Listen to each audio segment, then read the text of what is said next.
Ladies and gentlemen, welcome back to another edition of the Robbie Basel Show. Robbie Basel here for you today, talking playoff football, the NFL, and a couple other things. We're briefly going to save a couple of these more for Friday, because that's when Footy Fridays is, and that will be hopefully a new episode early Friday, and there is a reason for that. We'll talk baseball. There was a ton of moves literally the day after I posted the last video. So we get to go over some of those today, and we'll go over a couple other hockey and basketball storylines if we remember. And we're going to review the F1 season today. So it's going to be announcement, brief list of the games, and some brief reactions to college football, brief reactions to some Premier League games, and then we're going to go into F1, and then we'll see how long it is. Maybe we save some stuff for next week. Who the hell knows? But let's go into a couple of notes ahead of this weekend, because if you follow Give 'em Five, there was no game this week, and there was a couple of reasons for that. It was a poor mismanagement on my part. We didn't really have a game to pick, but what we really did was we saved a huge event for you guys this week. As I would like to announce that I will be featured on multiple college football playoff games here on Give 'em Five. Not only that, we will be doing the entire first round here on Give 'em Five. So all four games, new graphics, new commentators. We get to see 5 debutantes on stream this week. So we'll have the game on Friday. We have all 3 games on Saturday. You guys get to check it all out right here on Give 'em Five. The full list, the full Instagram post with the list of who the commentators are, and the start for streams will be on the Instagram. So if you want to make sure you don't miss any Give 'em Five updates, make sure to check out the Instagram. The handle is in the description down at the bottom of the description.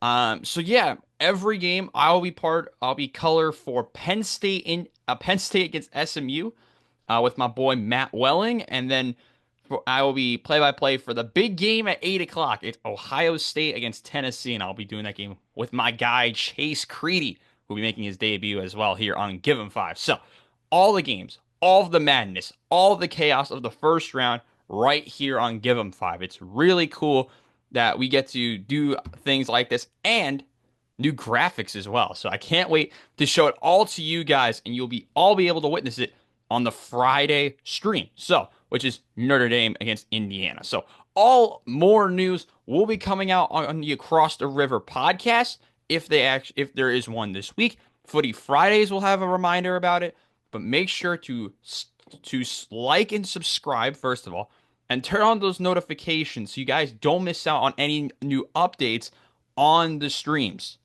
for this weekend. It's going to be chaos. It's going to be so much fun, and I can't wait to describe more to you guys about it on Friday. So there'll be more news, more updates about this on Friday, but it's going to be fun and it's going to be madness. I can't wait to tell you guys all about it.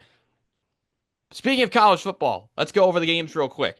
Oh, wait.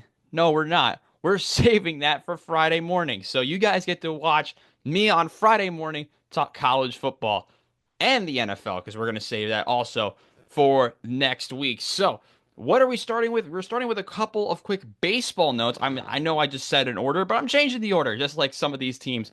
And let's go over some of the recent moves, because there was a lot that happened last week. And the notable ones started with the teams in New York. You see, the New York Mets, we hyped them all up in that last week. They signed Juan Soto, which phenomenal move, 15-year contract with an opt-out. It could be voided, yada, yada, yada. We know the whole script. The Yankees needed a response, and they made their response. They went out and got Max Fried for 8 years. Now, I personally am still mixed on this move, because yes, the Yankees addressed the starting pitching need. Yes, and they went out and got Max Fried, the left-hander from the Braves. He's gonna be 31 years old soon. He's really solid when he's on the field. The question is, how much will he actually play on the field? Because he gets injured a lot, especially over the last couple of years. That's been a problem for him, has been health. But I think the Yankees can get away with it because they needed another lefty in the rotation. We didn't know if they were going to be happy with Nestor Cortez. They went out and got Freed, so you could see a rotation of multiple aces on the same staff, which is absolutely ridiculous. Just to name a few, Garrett Cole, they have Rodon, now they add Max Freed. There's definitely some pieces I'm missing. They re-signed Jonathan Loaisiga, which is, I think if he can come back healthy, he's going to be one of the more underrated relievers in the game. But the Yankees weren't done yet. You see, closer for them was pretty atrocious, and they had Clay Holmes, and they were not satisfied with Clay Holmes or Jake Cousins or not Marcus Stroman's a starting pitcher. And they have Luke Weaver, and Luke Weaver is fine, but don't you want a good 1-2 punch with Luke Weaver? The answer is yes, they did. And they went out and splurged on a trade to acquire Devin Williams from Milwaukee. Now, I love this move. I hate that the Yankees got him. It's a phenomenal move for them, and a move they needed to make. They lose Clay Holmes for to become a starter with the Mets. I still don't understand it either. I'll be honest with you guys. But the Yankees go out and get that star reliever they've needed for so long. The issue is he's gotten killed by the Mets. You saw how he did in Game 3 of the Wild Card Series when he blew it to the New York Mets. But in the end, Devin Williams, I think we can all agree on this, is one of the best relievers in the game. The Yankees traded Nestor Cortez and a pretty good prospect to go out and acquire the Milwaukee Brewers star closer. It's a phenomenal move, and the Yankees are responding way better than how I thought they would in making moves. The fans aren't because they're still clowning the Juan Soto move. Cope, I guess. I don't honestly know on that one, but because like all I've seen, I don't know if you guys have seen this on TikTok recently. It's been there was a couple of them where it was like Juan Soto striking out to every time he's faced Devin Williams, um, and then I saw one yesterday or like a couple days ago, and then the top comment was now show Pete Alonso Reiki gets Devin Williams in Game 3, which fair enough. I mean, listen, if you make that post, you got to make it get a good response, and the fans were able to do that pretty well. But the Yankees, I still don't think are done yet. If you look at the roster, they still have a couple of holes on the team. Um, Infield wise, I like their infield. I think they need a second baseman still. I don't know where they're gonna play everybody. Outfield wise, I think it will be a combo of maybe Dominguez, Judge, and like Cabrera or Peraza. I don't know who plays the outfield for them now. Infield wise, they'll have Ben Rice, Chisholm, and Volpe. They need another star player. I thought their star player was going to be Kyle Tucker, honestly, or Alex Bregman, and they are going to probably get neither of them. We'll explain why in a second. As of now, they're likely to get neither of them. But the Yankees right now are in a much better spot than I thought they would be. And they passed did not get the $765 million man. Fair. How are they responding? Phenomenally. And they're doing miraculous moves. As someone who does not like the Yankees but tries to stay neutral, I'm actually pretty impressed with what they've tried to do so far. They still have some holes. Maybe they could get a little more, another good piece here or two, particularly at second base. They're going to be fine. They're still going to be towards the top of the American League, 100%. But if they add that second baseman, I don't know who that would be, they're good. Like, really good. But when you put expectations on a team like them, they've kind of struggled a little bit. Like, what was it, 2 years ago when for the last couple of years, they've had expectations and just have fallen apart in the big moments. Some players have done that. The team's done that. But they're trying to fix the problem. And I respect the hell out of them for trying to fix the problem. But they're not the only ones trying to fix that problem. You see, there's a problem in Chicago. And the Windy City, particularly the Cubs, they need that star player to get them over the edge. You see, there was a rumor a couple weeks ago, or now over a month ago, that Jordan Montgomery was going to go back to the Cubs. And he was going to get traded for Cody Bellinger. So it was going to be Montgomery and a good prospect for Cody Bellinger. That trade never happened. The Cubs, on the flip side, have tried to respond and improve the team. And they were really able to do that. You see, they went out and got Kyle Tucker, who is probably the next best option prior to the player we're going to talk about next. And the Cubs went out and traded what Paredes and a couple other players for Kyle Tucker. Now, Kyle Tucker, the only downside on him, he's a free agent soon. If the Cubs can go out and win the Central, now this is desperation time for the Cubs. They saw Milwaukee start to sell a little bit, moving Devin Williams for Nestor Cortez. I still don't understand that part. But if they make after they make that move, the Cubs needed a response. Someone needed to make a damn response in that division.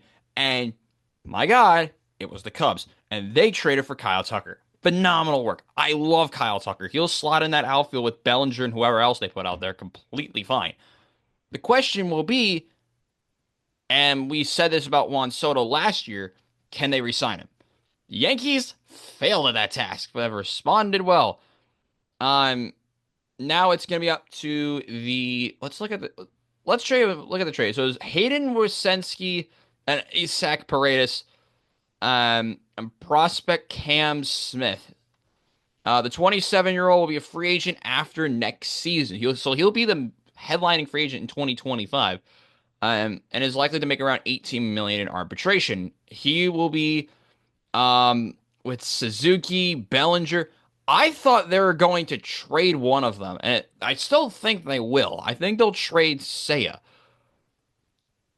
But honestly, no one knows what they're trying to do. Are they trying to compete? Are they going to try and actually re-sign Tucker? I don't know what they're trying to do. No one does. But there's one other team that no one understands what they're trying to do, and that is the White Sox. Now, the White Sox suck, and they are the worst team in MLB history. And they just got significantly worse. They traded Garrett Crochet. Now, albeit the White Sox may have won this trade. Yes, you heard me right. The White Sox may have actually not bottled a trade. And let me explain why. Garrett Crochet, phenomenal player. And he's great. And he was playing for the god-awful White Sox. He gets traded to the other Sox team in Boston. So Boston responds well to what the Yankees are trying to do. We know they're probably going to be in the mix for Nolan Arenado in like a week or two. But the White Sox then trade Crochet to the other Sox team. Remarkable work by Boston. Incredible. Incredible.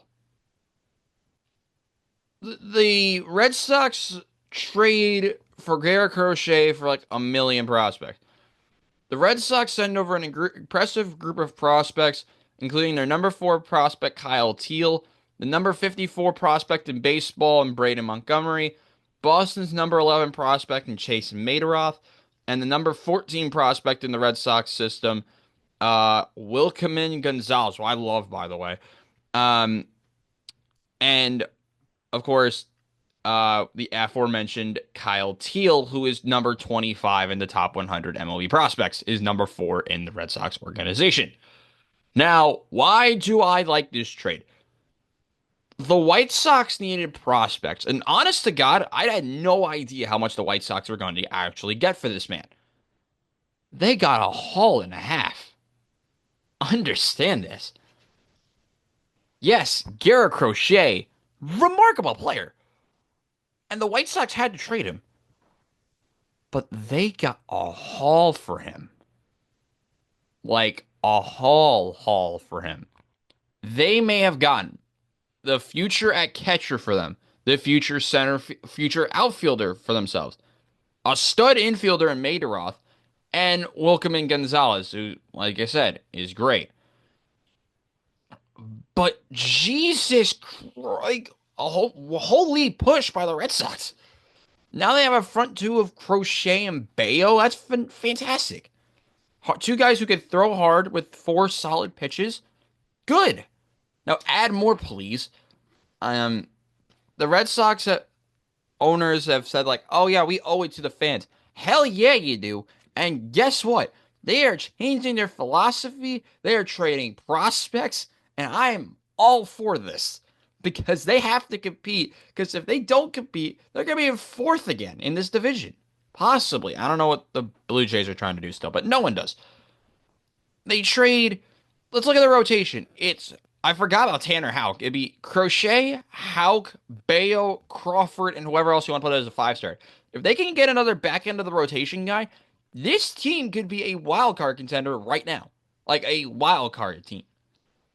The American League East is going to be a gauntlet, as is the American League West, if people actually want to live up to expectations. Regardless, this team is solid. They need to add more if they actually want to compete still and re-sign a guy like Crochet. But the double pivot of Crochet and Houck is great. What will they do? And as a 3-star with Brand, I think they need a left-handed starter. I don't know who that would be because they have one lefty in their entire rotation, and it's now Garrett Crochet. So the infinite right-handers get plus Garrett Crochet is the rotation right now. So I think they need to add another lefty. I think they would be satisfied with what they have, but if they want to continue to try and get over the hump and make the playoffs, they need another left-handed starter, particularly a guy for the back end of the rotation. They could have had one of them, but the A's traded for. Yeah, the A's traded for Jeffrey Springs. I don't get what they're trying to do anymore. Spring and Jacob Lopez will be traded for Joe Boyle and Jacob Waters. First baseman Will Simpson and a competitive balance A first round pick, which will be in the late 30s. Why? This is like the stupidest trade I've seen all day. Like they just gave Severino 22.5 million a year. They're now paying a guy who's significantly worse than him 10.5 million a year for 2 years. And then he has a 15 million club option and Springs at 32. Like, and he is coming off a serious injury. I don't get this. Like, Springs, okay, so their ace is Severino. Their next best starter is J.P. Sears and Hogan Harris. Why? I get that they're trying to improve.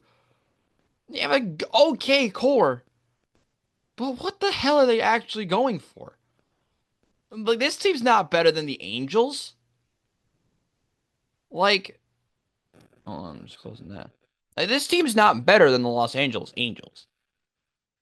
Still, they still need to do more to even get to like 75 wins. They're not even close to that still. They're trying to make moves. I'll give them credit for it. But what the hell, man? Like what the hell, honestly. Um but yeah, those are the trades. By the way, I just want to I forgot to mention this earlier with college football. We forgot to talk about where is it? The Heisman, because we're talking about Heisman today.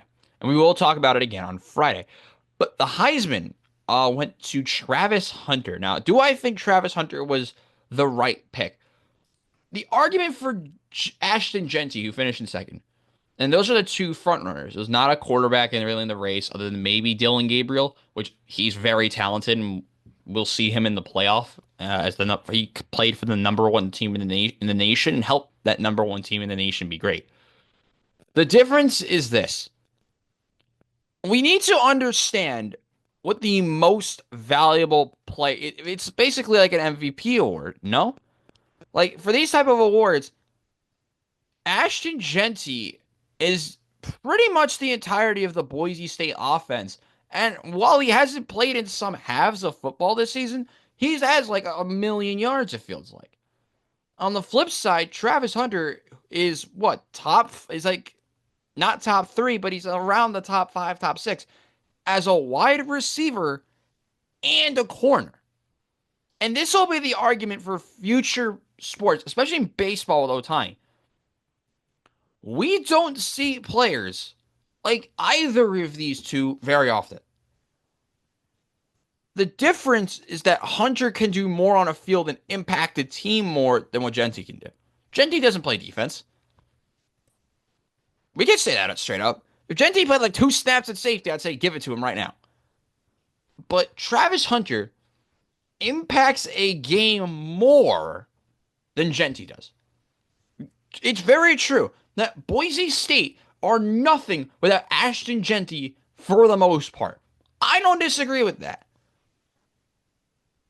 If you threw them in the Big 12, and this is another argument you could say that the group of five is irrelevant for this stuff, the Mountain West Conference was not terrible. They're like probably them and the American are like the next best conferences to put into that top four conference race because the Pac 12 is obviously dead. The issue is that Travis Hunter has all the popularity in the nation and plays for a team that almost made it to the Big 12 title game. That Big 12 title game team or that Colorado team is nothing without Travis Hunter, but they're also nothing without Shedeur Sanders. So you can make the argument both ways. I think they did it right in giving it to Trav because he plays 2 sides of the ball, and I personally like players who play both sides of the ball. Both sides of the ball. I'll say that again. I don't hate it. I don't think there was a wrong answer. I saw Instagram's reactions to this. I think Travis Hunter is not the pick the fans needed, or the fans wanted, but the pick we kind of, it's not the pick we wanted or needed.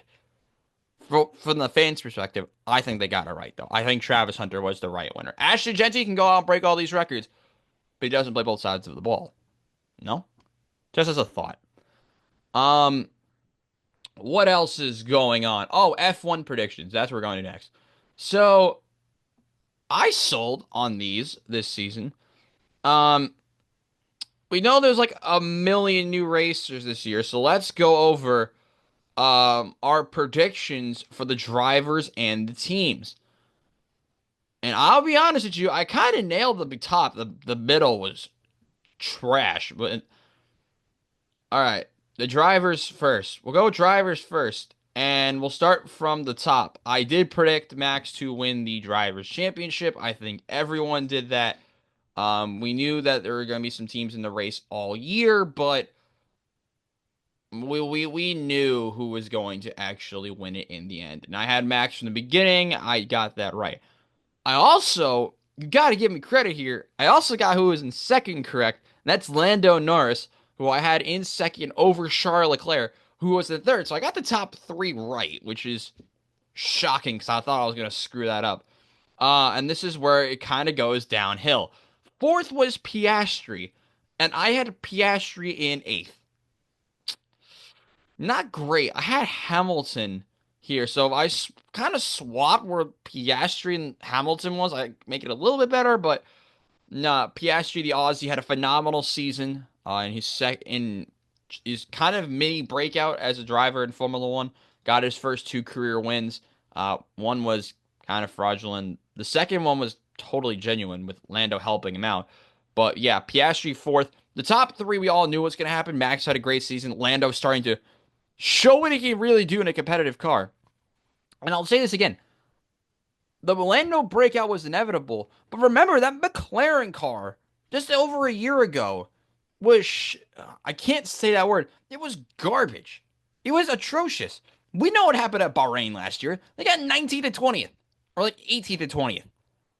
Now they're top 2 in Formula One, car-wise. Remarkable stuff. And Lando's never had a competitive McLaren before. I know the argument was like, oh, Piastri's a better driver than Lando. If Lando figures out a start of a race, Lando's the best driver in Formula One, other than Max. It's no doubt about it in my mind. I'm going to put Lando in the top 2 of the championship next year. There's a good shot that Red Bull are not top 2 next year again. But right now, people need to remember that this McLaren team years ago would be nothing without Lando Norris. Yes, they had Daniel, but who's getting more finishes? It was Lando, for the most part. Get that in your minds. Also, shout out Leclerc for winning Monaco last year, this season. That was awesome. P5 I got right as well. That was Carlos Sainz. I had Carlos in fifth, and he did finish in fifth on 290 points, just 2 points behind Piastri, which is kind of cool. Next up was Sergio Perez in sixth. That did not happen. We actually get the double pivot of Mercedes drivers. I had Perez and then Fernando Alonso seventh. I thought that Aston Martin was going to be way better than what it was. Yeah, it didn't happen, obviously. We had Perez in eighth, which is and Perez and Alonso were eighth and ninth. But yeah, George Russell got sixth. I had Russell down in ninth, and Hamilton got seventh when I had him in fourth. So far, the top eight has like kind of been similar. Like the top nine, like they've all been together. This is where it goes to shit. P10, I had Daniel Ricciardo for a revitalized V carb. He got sacked mid-season. He did not finish the year. He's probably retired, and he got. I don't even want to know where did he finish? Ricardo finished 17th. Actual P10 was Pierre Gasly, who had a phenomenal second half for Alpine. He's going to be the Alpine number one driver next year. He had the podium in Brazil. He was competitive all throughout the back end of the season. He could have had a chance for a podium in the last couple of races, but the shit car came back, and now Gasly only finishes in 10th. But a great season from Pierre Gasly nonetheless, and he beats the driver I had predicted in 17th, finishes 11th, and have a phenomenal season. It's the German from Haas, Nico Hulkenberg. Now, here's the part that threw me off. Remember back in February, like the team principal said that car was was not gonna do anything, and I fell for that bait because I had Haas as the worst team. But no, Hulkenberg out of nowhere is 1 point off of top 10 in Formula One this year. Hulkenberg, insanity, insanity. The bottom half of the table I did absolutely atrocious on, and well deservingly atrocious. Because next up, I actually was only one spot off here. Actually, for P12, I had Sonoda 13th, and he finished in 12th. And then in 13th was arguably one of the most underperforming drivers on the season, Lance Stroll. Yeah. Lance Stroll, 24 points in that car. He almost lost to a dude who like crashed a lot. Like, how is this possible? Stroll sucked. Next, I don't want to talk about him. Next up, we have Esteban Ocon, who finished 1 point behind Stroll. Then it was Kevin Magnussen, who in his final season in Formula One, most likely, drove a fairly respectable season. We knew we were going to see a ton of crashes, a bunch of BS, and we saw that. So fair play to our boy Kevin Magnussen, who sets off to a greener pasture somewhere else. In actually, Esteban 1 spot off, which is kind of respectable. Then we have Alex Albon, who I projected 12th, finished 16th. Uh, Kind of underperforming season for Alex. That car was supposed to be so much better than what they hyped it up to be, and Albon was kind of bad. He finished with the same amount of points as a guy who got fired. So, just saying, that's all you need to know. P18 was a guy who drove like 2 races all year. That's Ollie Behrman, who, yeah, Ollie Behrman, who was not even on my list because I didn't expect him to drive this season. Ollie Behrman, great couple of races. We'll see him in the Haas next year with Esteban Ocon. So yeah, fair enough to Behrman. He was good in the couple of races we saw, and I'm excited to see what happens to him next season. P19 was Franco Colapinto, who had more points than on an entire team. Tough scenes. He's also one of the couple of drivers who wasn't a swap last second. Oh, by the way, I just got to mention this. Esteban Ocon getting replaced for the last race. I almost forgot to say this again. Is kind of freaking BS, but I'm not going to try and get mad about that again. But back to our boy Ollie Behrman. Great season. Excited to see him next year. P19 was Franco Colapinto, who I don't think will have a Formula One seat next year. And I don't know what to think about him still. He was we were all questioning like who the hell is this guy coming into Formula One with like no prior Formula One experience, drives well in a terrible Williams car, but unfortunately he crashed a ton. So he was really representing Logan Sargent really well. Uh this is where I had Hulkenberg and P16 by the way, I projected Valtteri Bottas. He was the worst driver that finished the season. I hate to say that so much. 17th I had Hulkenberg. 18th projection was Joe. 19th I had Logan Sargent, and 20th I had Kevin Magnussen. The worst drivers that finished the season. 20th was Joe. 21st was Liam Lawson, who replaced Danny Rick and only had 4 points. He was the worst driver to actually score points this season. And then we had Valtteri, Logan Sargent, and the one race of Jack Doohan. So we had 24 different drivers this year. And Ollie Behrman finished 18th out of 24 and drove two races. That speaks a lot about that Sauber car because we're gonna go over the constructors next. And Jesus Christ, we'll start from the bottom this time. The bottom I had Haas. That did not happen. Obviously, Haas had a phenomenal year for themselves in terms of Haas standard. Steak Kick Sauber had 4 points all season. Next team.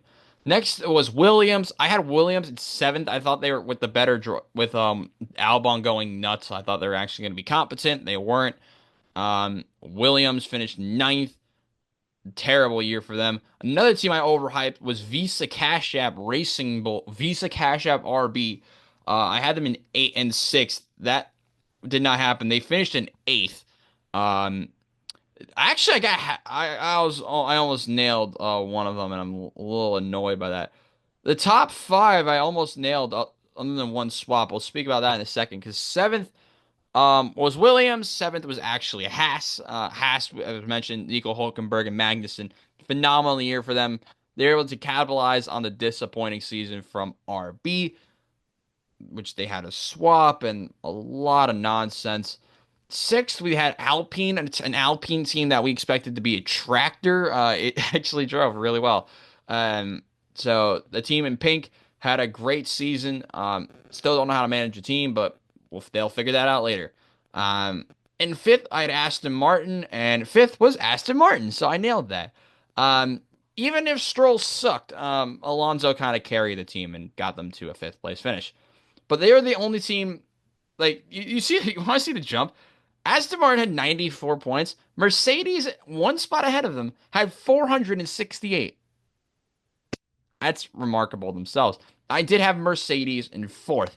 Now, that Mercedes car in the beginning of the year was shit. And as the season went on, it got so much better. And the drivers and everyone grew into the car. Hamilton won at Silverstone, which was honestly the moment of the year for me, was Hamilton winning Silverstone. 100%. Because I cried, and that's all you need to know. Third and first, I had swapped. I had McLaren in third and Red Bull in first, and it ended as McLaren winning the constructors and Red Bull in third. I did have Ferrari second, so I kind of nailed that. So I went like 3 of 10 on correct constructors, and like I think I have 5 drivers standings right, which is honestly not bad for me because it's my first season doing that. So pretty cool.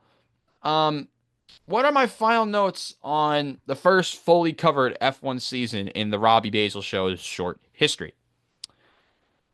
It was sad to see some drivers move. We saw the Hamilton thing from Mercedes that came out, like the video they put on Instagram. And it's going to be so weird to see Hamilton in red not driving for a Mercedes partner. It's going to be so weird to see some of the teams move. You love some of the ambitions of some of the drivers, but nah, it's going to be so weird with the new youth coming in, a new generation of Formula One drivers coming in, and it'll be so much fun to see. I'm pretty excited to see what next season holds. But that is where we will leave that until next season, because we will be doing Formula One predictions again next year. Um, Other notes in some sports, basketball, not a lot happened other than the NBA Cup semifinals. We had the Hawks against the Bucks. Now Milwaukee took it to the Hawks, and the Thunder took it to the Rockets rather predictably. So we have a final of the Thunder, who are having a pretty solid season so far out in the West, or top of the West, obviously, against the Milwaukee Bucks, who have been pretty underwhelming. But if we take a look at the standings right now, just a quick NBA update. The Boston Celtics have started to reel in the Cavs a little bit. There have been some teams that are struggling, particularly the Magic. They have now been jumped on win percentage by the Knicks by .08 win percentage. So the Knicks, who are 16 and 10, and if they were in the West, they would be kind of about fifth. They are in third. So do what you will with that information. The Orlando Magic are fourth. The Heat are fifth, with Milwaukee as the top, rounding at the top six.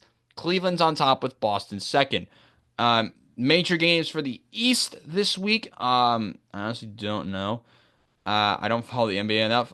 We'll preview the NBA Cup final in a moment.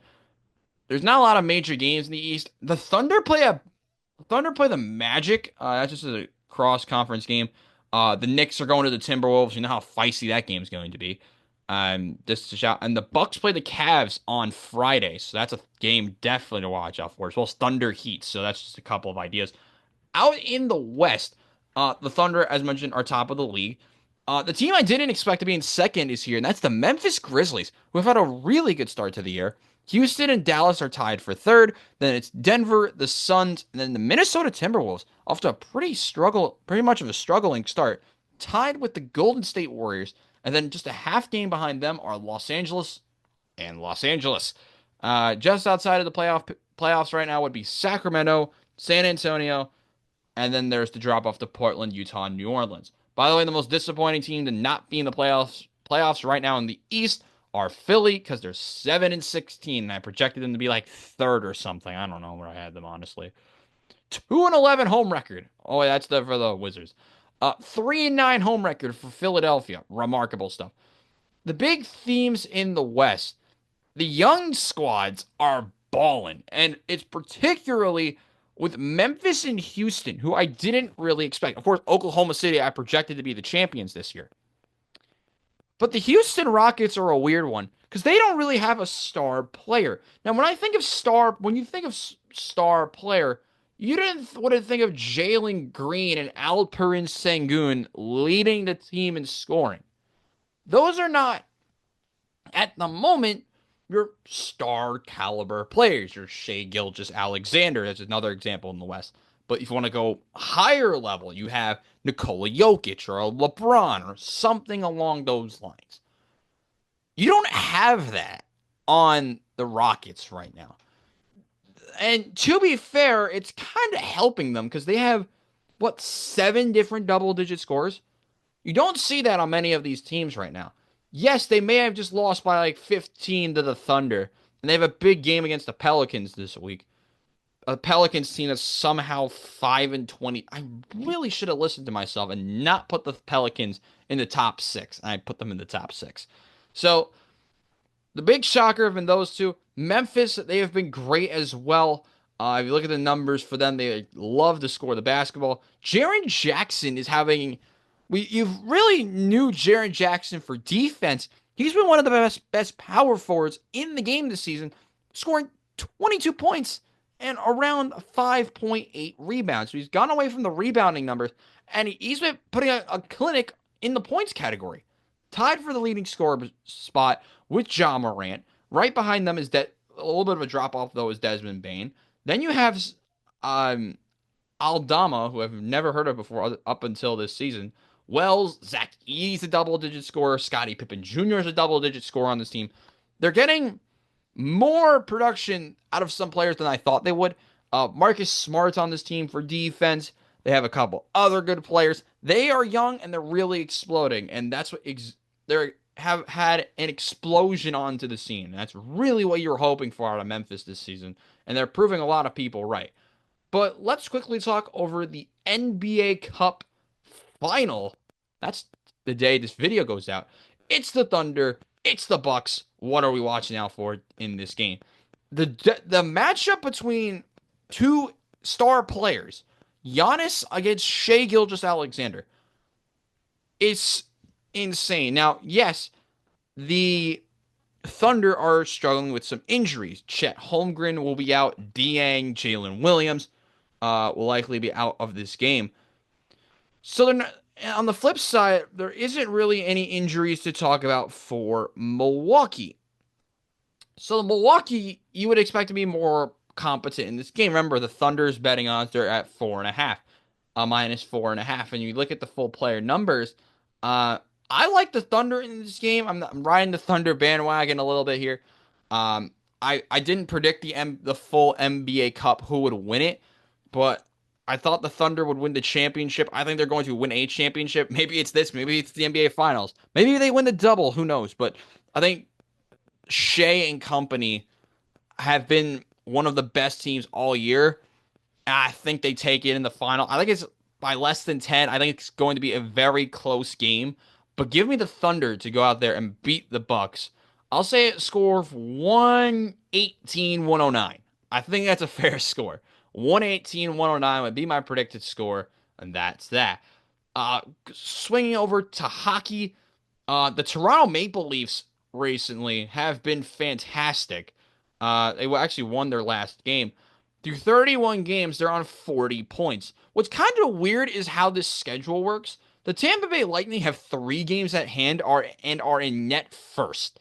Because if you give them 3 wins, they are 1 point, I believe, one or two or 3 points ahead of the Maple Leafs because they've only played 28 games and the Maple Leafs have played 31. So if you add 9 points to 24 to 34, you get 43, which is actually 3 points ahead of the Maple Leafs. The big thing for Toronto has been their home record has been genuinely incredible. Their road play has been absolute crap. They are 14-4 at home this season. That is the best, I believe, in the National Hockey League. Yes, it is by 2 games over the Hurricanes. Their road record, I believe, is fifth in their division. Fifth or sixth in the division. I actually don't remember what it is. And listen, if they had an actual form of road play on the road, this team would be remarkable. But no, Toronto is just. I still think they're meh because if you can't have any good play on the road, then what are you supposed to say about them going forward? Though, granted, they've had some good performances this season. We know, um, speak, damn it. Austin Matthews has only played 22 games, but he has 21 points. So he's been great in said 22 games. The big star this year has been the assist man of Mitch Marner, who has 31 assists in 31 games. He's on 41 points with a +3 plus minus. He's had a phenomenal start to the season. You had guys like John Tavares, Nylander, the aforementioned Austin Matthews, and you get the Toronto Maple Leafs. They've been good, and that's what you've been hoping for, at least in the attacking third. Goaltending wise, they have Stolars and Wool, I guess. Stolars actually has been okay. He's 9-5-2, and Wool is actually 8-4-0. So fair play again to both of them. But they're actually doing stuff. The Maple Leafs, they've been fine. If they don't improve on the road, they're kind of screwed. The Panthers are there in second. Boston's in third after firing their coach mid-season. They are 1 point ahead of the Lightning, though the Lightning have 4 games at hand on them. So take that how you will. The big shock recently has been the Ottawa Senators. They've won 3 in a row and 7 of their last 10.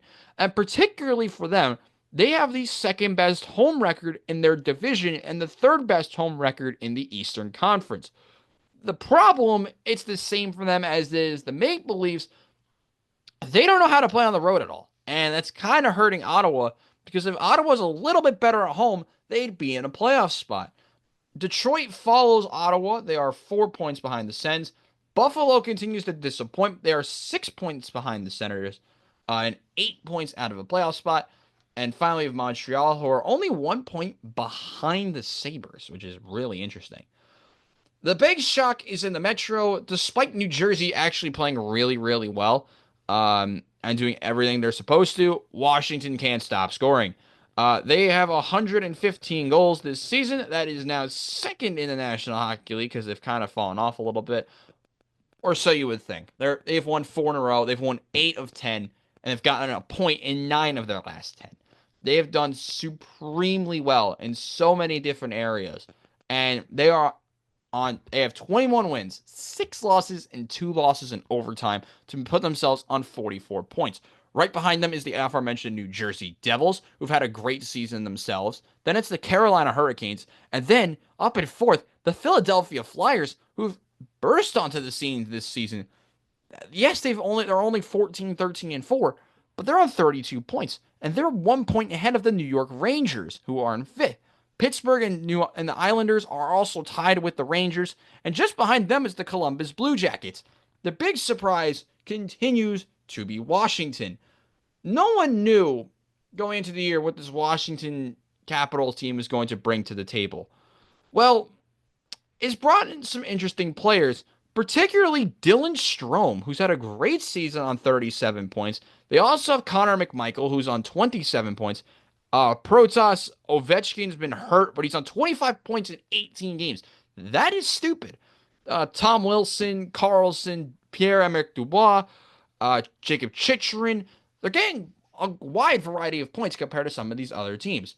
If you look at them, they have what? 3, 4, 5, 6, 7, 8 different players with over 20 points this season. I believe that's one of the highest numbers in the National Hockey League. That's great.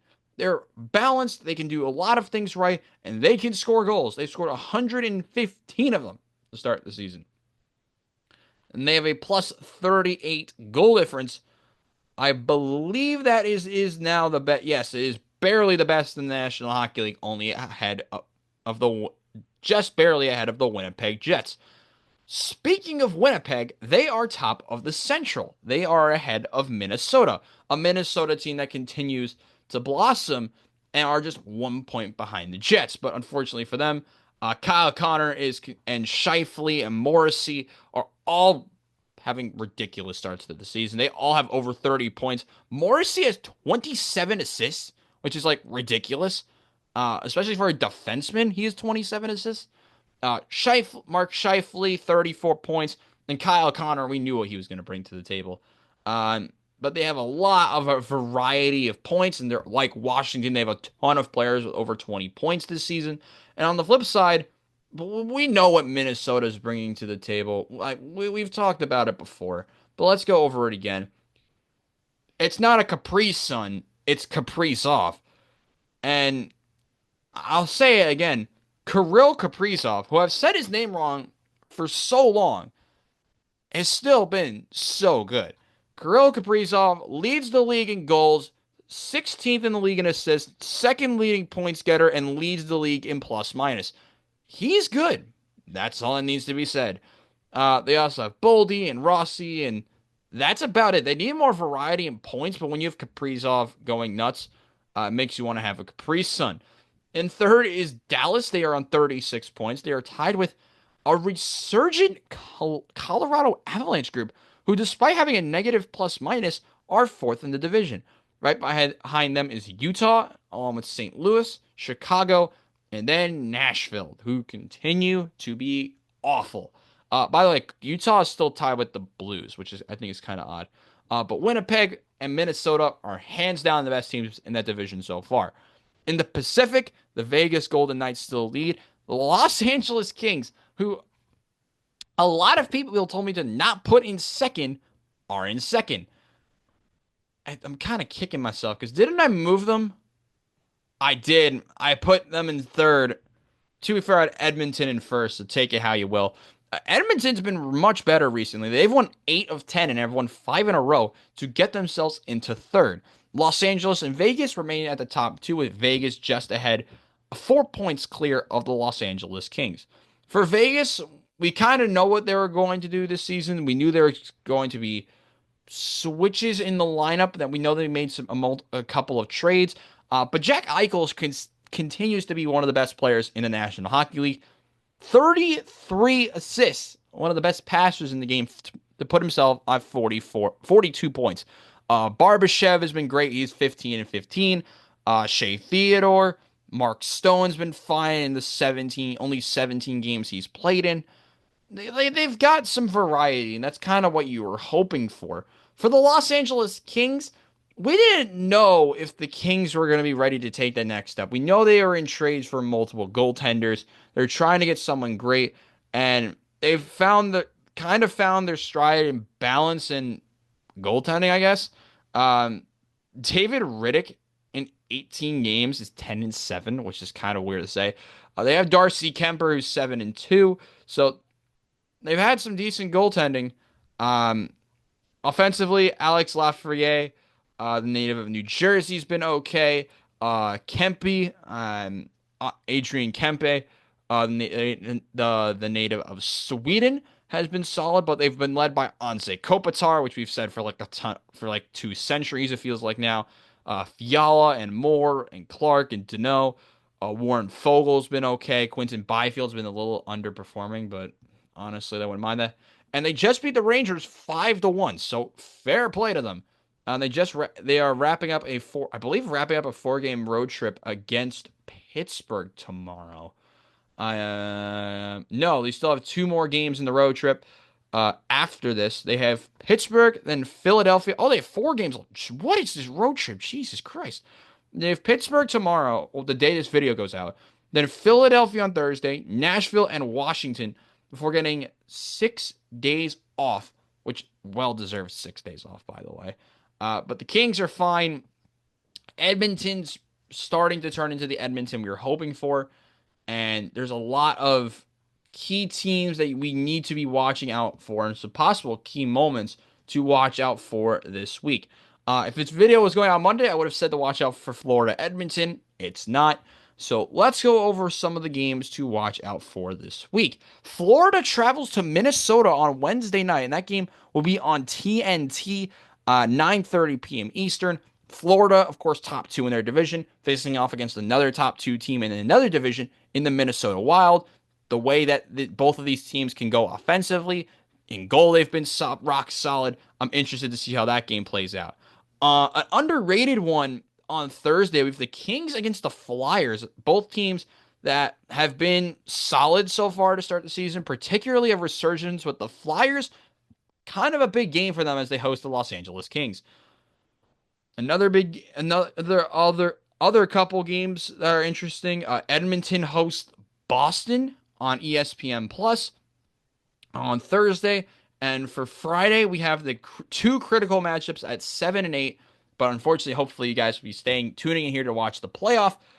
It's Washington, Carolina, and the Rangers against Dallas. So very interesting games coming up all week long.